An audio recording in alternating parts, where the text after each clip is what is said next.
for Saudi now. We're talking about 2 million people in a tiny, tiny space at the same time over a 5-day period. Absolutely, and it's been an extreme challenge for them. It's something that they've been hosting for 1,400 years. And over the last few years, over the last decade, they've definitely been investing more in infrastructure, whether it's creating wider bridges, bigger bridges to be able to access the points, having discussions with religious scholars about actually widening the space that is considered the holy territory where the rites can be performed. Security personnel are ever present.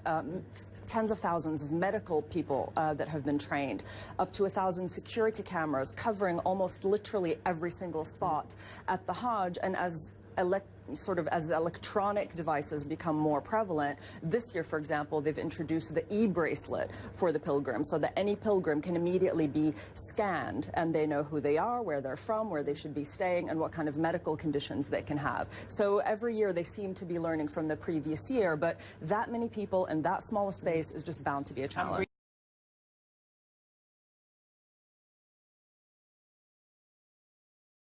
It's the sense of the diversity.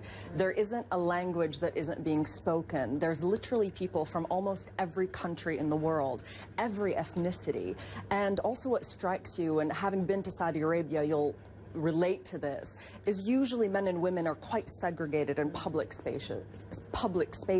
But at the Hajj, the men and the women are performing their rituals together, they're praying together, and because everyone is wearing the same white robe, which is intentionally meant to symbolize equality, you can't tell rich from poor. And some of the people you meet have actually saved their entire lives to be there at the Hajj at that moment.